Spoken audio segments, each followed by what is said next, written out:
This edition of Mac Voices is sponsored by Atlassian, the makers of Jira, Confluence, HipChat, and Bitbucket, helping teams everywhere team up to create what's next. Visit Atlassian.com to learn more. And by MacVoices Magazine, our free Flipboard magazine that brings you some of the best Mac, iPhone, and iPad productivity tips on the web. High in signal, low in noise, just like MacVoices, MacVoices Magazine includes information on how you can get more out of your Apple technology.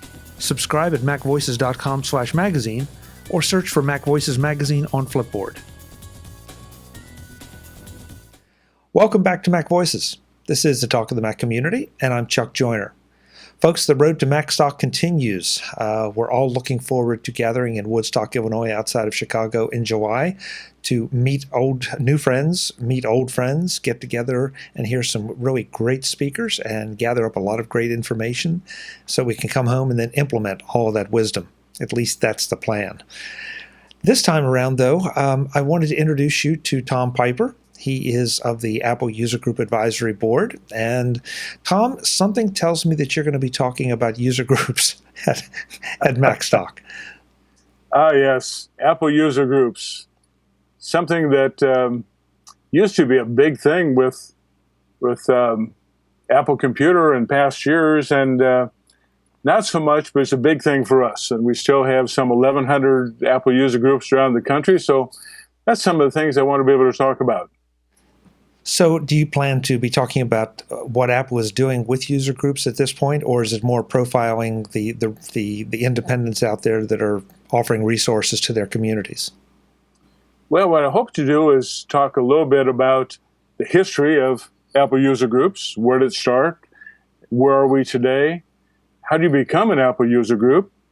Some of the graying of Apple user groups and how younger people seem to be finding other resources that are more useful to them than what we have today. But and some of the services that we're able to provide, and some of the most important things is what can an Apple user group do for itself and for the community that it serves. Wow.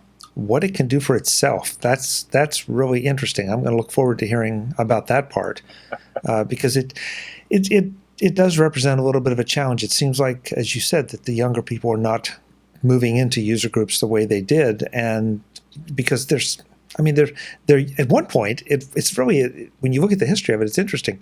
At one point there was nowhere else to go, and now there's everywhere else to go.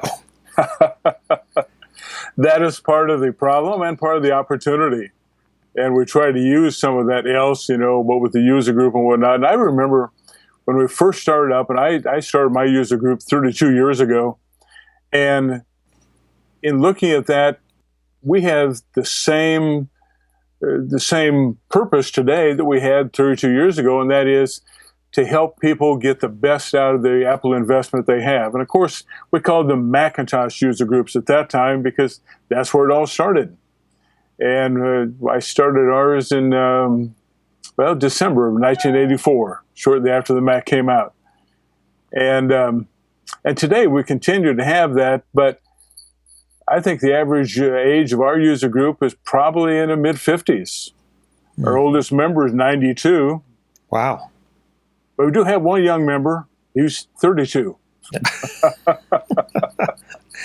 That's good. And they both show up to the meetings. Yeah, we have about 35 to 40 people who are showing up at meetings. We have, in our local user group, Applejac, here in Jefferson City, Missouri, we have about 85 members, and many of them, attend every other meeting and that sort of thing. We have lifetime members. We have the short-term members. We add one or two members every month, and we lose one or two every month. We're a pretty stable group, but we still meet monthly, and it's probably as much a social event as it is a technical event. We have our technical question and answers we begin with, and we have our topic that we deal with every month. And I want to thank you very much too, Chuck, because you continue to list our meetings along with the Apple user groups all around the country about what they're doing every month. And we appreciate that. User groups are near and dear to my heart because I'm still a user group leader, and it's the groups have changed so much. But one of the cool things you mentioned it there. One of the cool things I always thought about user groups was that it was one of the few places you could go where you could have somebody that was 75 or 80 talking to somebody who was 18, 20, 25, whatever, and it was like there was no age difference. One could be one could be teaching, or the other could be teaching. It really didn't matter. It was who had the knowledge, and they were willing to share it. And so I saw a lot of friendships across a lot of generations, and a lot of interaction across generations that you just don't see in business or in the rest of the social world. Boy, that is so true. And it's interesting, some of the topics. Genealogy seems to be one of the topics that's a lot of interest in. But iPads and iPhones have had an awful lot to do with some of the newer memberships that we've gotten. And we teach classes about how to use it, how to get more out of it, how to move stuff from computers to iPads to iPhones and back again. And it's interesting how some of our older folks, and I used to teach a lot of folks in nursing homes on how to use computers. And now I find it a lot more rewarding to teach iPads because you don't have to learn how to type. And you don't have to worry about a mouse. And I remember fondly a class I was teaching with a lady who I said, well, with your mouse, just move it back and forth, and the arrow moves back and forth on the screen. And I move it up and down, and she said, but it doesn't move up and down. I said, well, you just take your mouse, and she said, well, I take my mouse and I move it up and down, but it doesn't do anything on the screen. I said, oh my God, I wasn't listening to myself. I said forward and back. But it's interesting, and it's so much fun. I mean, that's the great part about user groups that you can't get off the internet. Is just that personal exchange. It is the relationships that you establish and the friendships that renew month after month. And like you said, young people, old people, it doesn't matter. It's an exchange of data, of information that is so rewarding and helps us to get the most out of an investment today. Yeah, there's a similarity, I think, between what happens at MacStock, what used to happen in MacWorld, what does and will happen at MacStock, that from a different angle. We're talking about age, but there's a nationality component as well as the age when it comes to MacStock. That we have people coming from Europe, the people coming from Canada, all over the U.S., and they come because they have this common interest and this common enthusiasm, and any barriers that are there, and especially in the world today where it seems like there's so many political and all kind of other barriers, that all that just goes out the window because you're having a good time learning and experiencing, trading information. And I wish we could take that and export it everywhere. Boy, that is so true. I loved MacStock last year, and it may not be Macworld. It's not San Francisco. It's Woodstock, Illinois. And Woodstock, Illinois is a really cool place. And I had the advantage of, since it's also the home of Otherworld Computing, of being able to tour their distribution center and their offices. And but to revisit you and many other friends that we've seen in pastures and other places, whether it was Macworld or Computer Electronics Show in Vegas. But it is that gathering of friends, the renewal of relationships, meeting new people they haven't had a chance to before. And it may not be an organized Apple user group, but it is an organized collection of relationships. And that's really important to me, and I know it is to you as well. That's well said. I've never really thought about it in exactly those terms, but an organized collection of relationships that just call it what you will, whether it's Macworld, MacStock, your local Mac user group. It's a very good description. Very good description. You used to call it networking, right? Well, that has such a business feel to it, and it does. I mean, sure, there's business that gets done at these shows of one kind or another, but it's probably a bit more of a social event. It is, and I think that's what's so important about it, and why it's so important for us to attend events like this, because that was the foundation of when Apple first started. User groups were a tremendous supporter and a way to answer questions when Apple couldn't. And Apple doesn't see as much use for us today as it did before, but our Apple User Group Advisory Board is still supported by Apple. And they still help us be able to distribute information. And with events like MacStock, we've continued to broadcast to user groups around the world about this opportunity, and we're looking forward to seeing rewards from that. I'm excited to welcome Atlassian as a new sponsor of MacVoices because they're all about efficiency and communication, two things I feel are absolutely essential in today's world. Over the next several episodes, I'll be telling you about their tools that help teams work together and communicate better to develop and deploy great software. Tools that help you manage your projects, create and share content, messaging between team members, and, for the coders out there, ways to test, review, and manage code in real time. I'm just getting started with learning about Atlassian's products. Products that include some names you might already be familiar with. Products like Jira, that tracks and manages projects. Confluence, that shares content and organizes results. HipChat, that provides instant message or video chat with your team. Bitbucket, that helps you review and manage code in real time. If you know them, then you know how useful these tools are. If not, then follow along as we learn about them together. Or if you don't want to wait, visit Atlassian.com right now and find out how to make your teams more effective and reach their goals faster and easier. That's Atlassian.com. The people who are helping teams everywhere team up to create what's next. Welcome and thanks to Atlassian as the newest sponsor of MacVoices.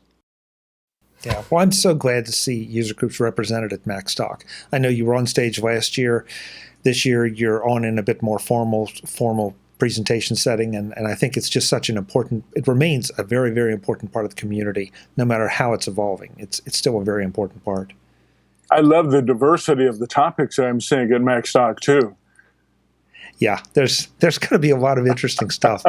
I keep thinking, okay, maybe there'll be one that I can duck out for a little while and and relax or talk to friends. It's like, no, I think I'm going to want to be in my seat for every single presentation.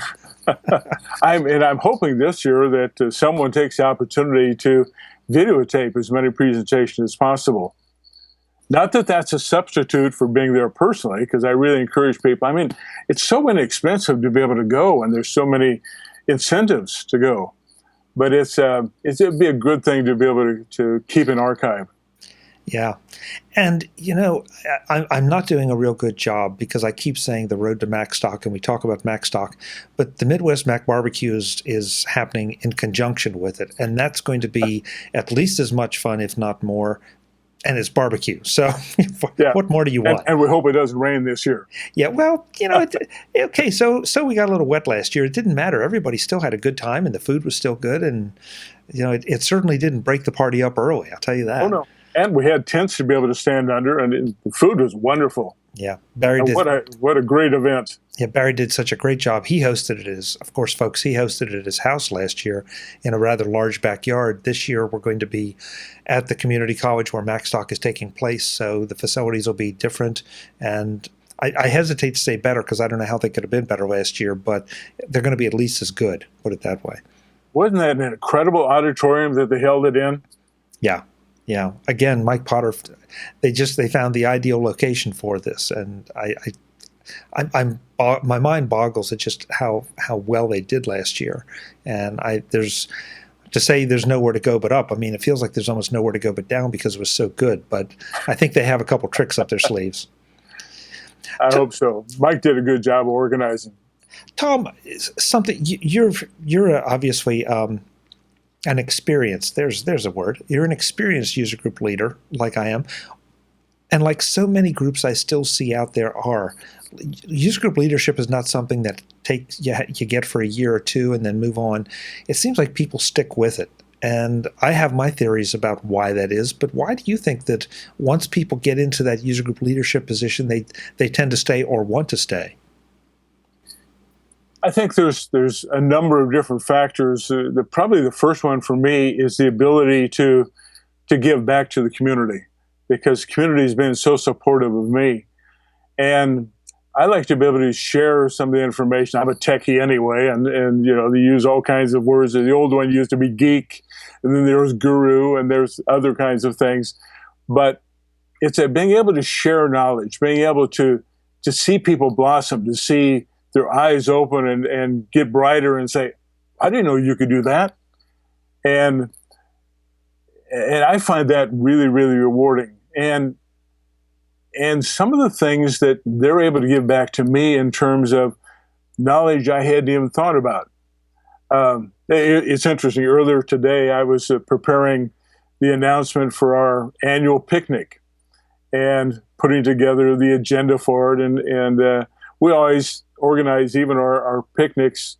And this time it's going to be at a county park.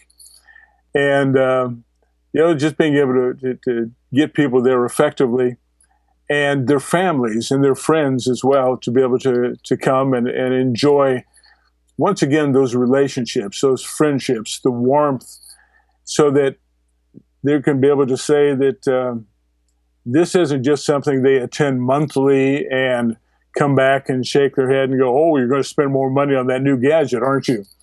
And but to be able to say that this is a social event that brings knowledge and warmth and friendship and food and other kinds of things together. And we have some awfully good food. Yeah, that's too another thing that seems to have become more and more a part of it, that people have. Our group calls it the meeting after the meeting. There are a lot of different names for it, but either a before, during, or after dinner. And there's that social component again, that, you know, you may not be sitting there glued to somebody's presentation, but you're exchanging that information informally. Yes.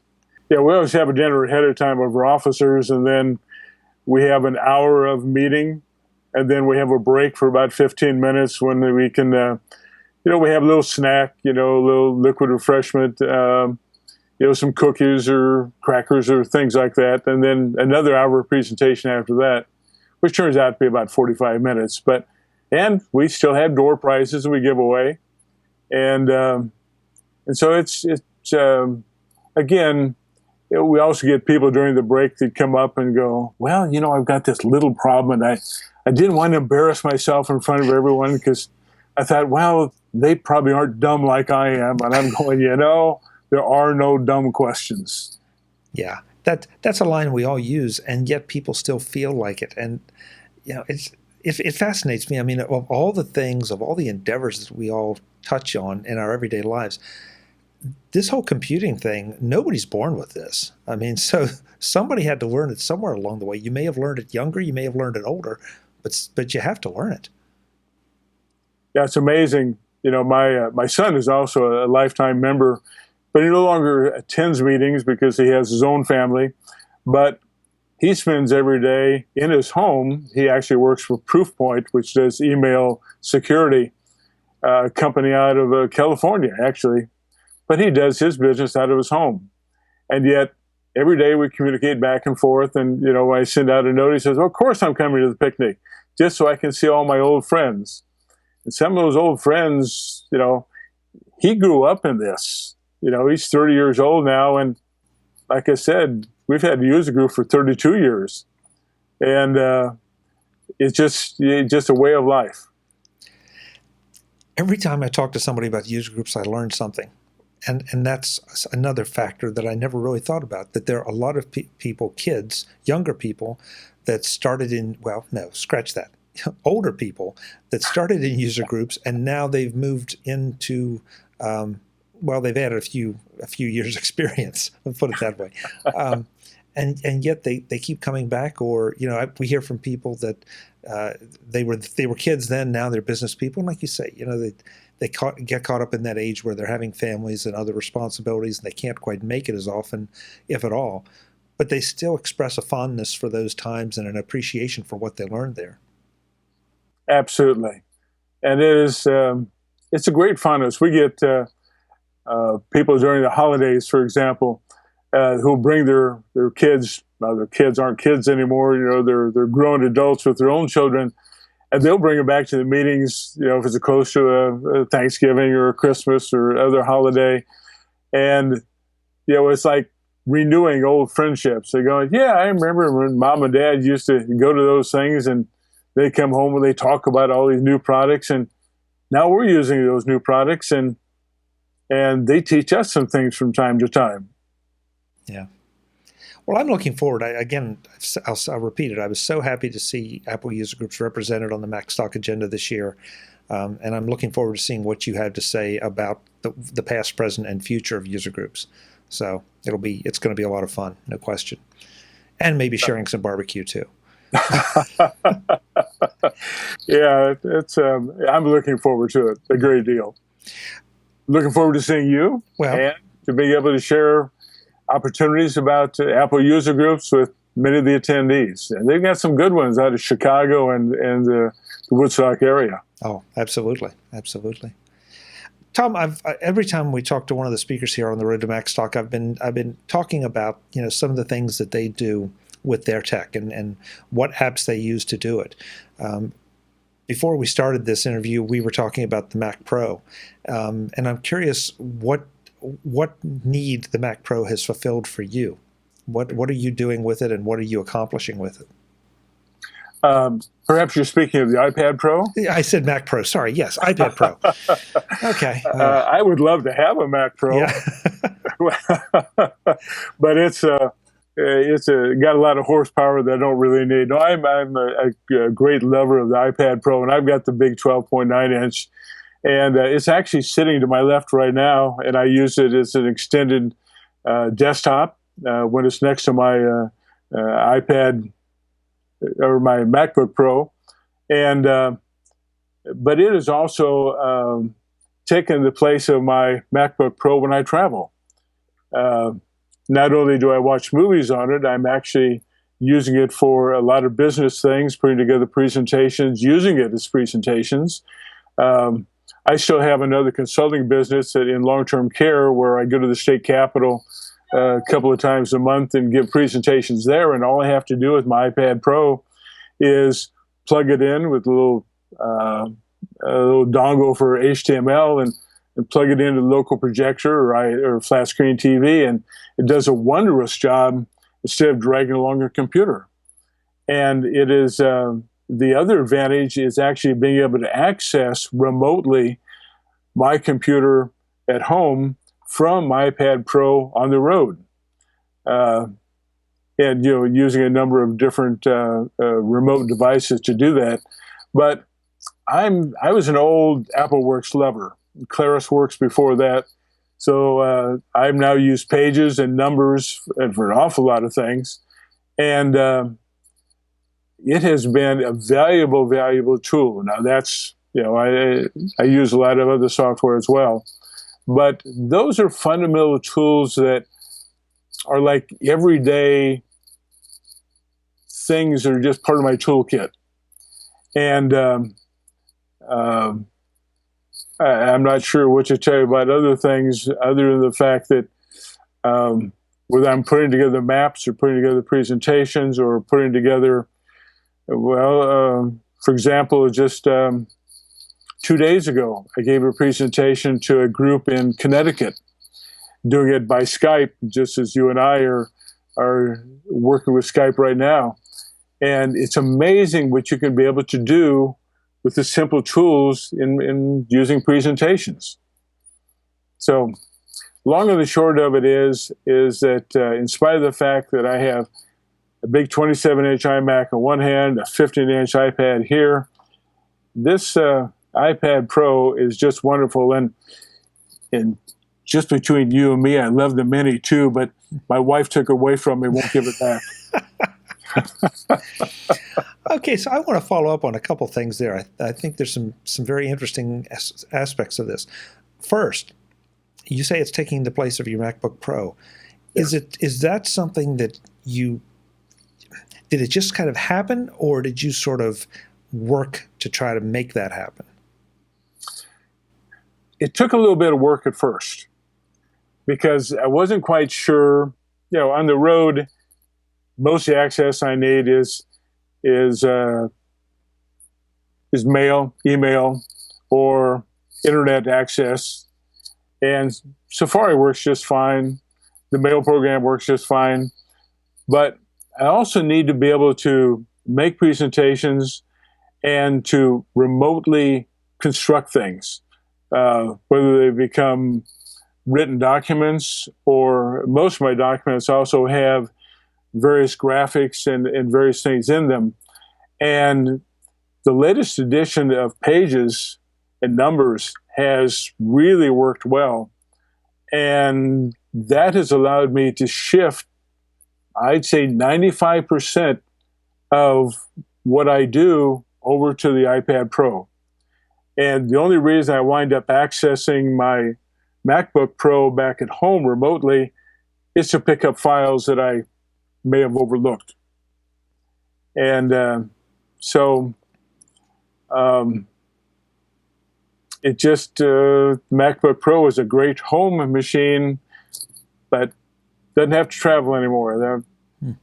And now that my eyes are not as good as they used to be, that 12.9-inch screen has really become valuable. And the Retina display, So you've mentioned a couple times that you're accessing your machine at home from your MacBook Pro when you're out. What tools are you using to accomplish that? The tool I've probably used most prominently lately has been the I need to go down and remind myself what I'm doing here. Yeah, I think everybody does that. Everybody has this muscle memory that you have to go and look and see because you know how you do it. You just don't remember. Yeah, memory's not as good as it used to be. Parallels. Oh, Parallels. Okay. Yeah, and Parallels is an incredible tool that I now am able to use on the iPad Pro to remotely access at home, because I don't have a Windows machine, but there's still once in a while I have to be able to use a Windows access, and I have Windows 10 in Parallels here on my MacBook Pro, and I can access it going forward. The interesting part is that I also sometimes have to use some old programs. I spoke of AppleWorks. Well, AppleWorks doesn't work on the current operating system. So I use Snow Leopard through Parallels to go back and access some of those old files. Okay, that's interesting. That's interesting. I was not familiar with, or didn't realize that Parallels could do remote access back to a machine from an iPad.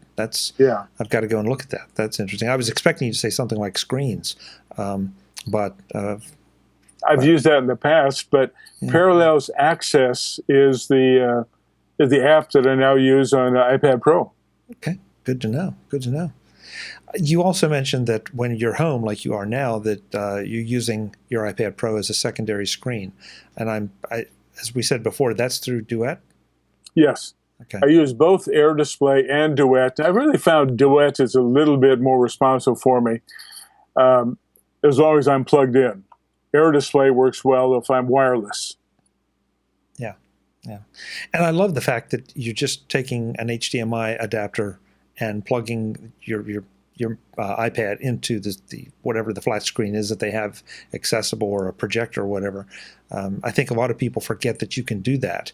We're also anxious to go wireless with the Apple TVs, but sometimes that one or two cables and adapters can solve a world of problems. Oh, it does.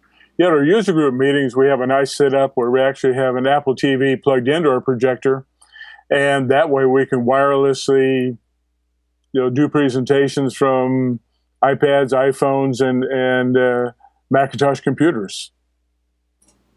So just come in, plug in whatever you got. Yes.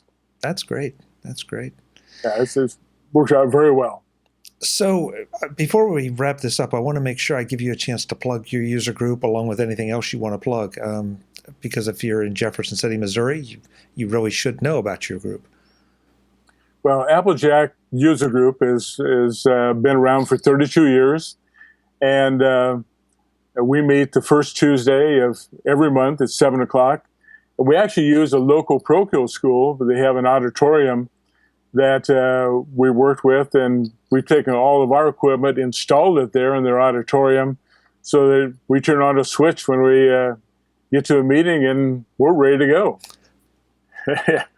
But it's and I do also want to plug my presentation at the at MacStock 2 this year, and invite anyone who hasn't registered to do so. And I think that you would be surprised on the great people you meet, some of the wonderful information that you gather from there, and the opportunity to bring back things, because they have some great giveaways too. Really? I hadn't heard about that. I hadn't heard about that. Well, that's good. Then that's just one more reason. I still think the best reason, though, is just the people. The people you're going to meet, no question about it. That's really what it's all about, is that, you know, the whole history of the use of computers and iPads and watches and everything else, is that ultimately it's nothing more than a tool for people to be able to communicate with each other, to do lots of things very effectively, and to make their life just a little bit better.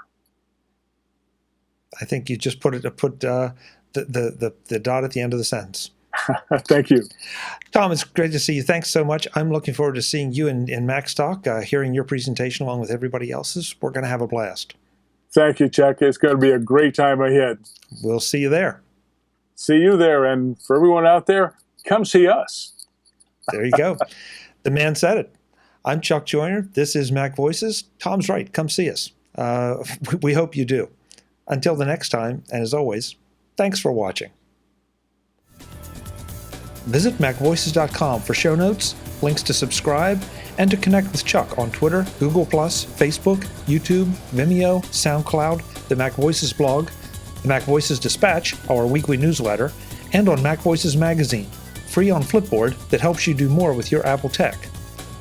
Advertising handled by Backbeat Media at backbeatmedia.com. Bandwidth provided by CacheFly at cachefly.com.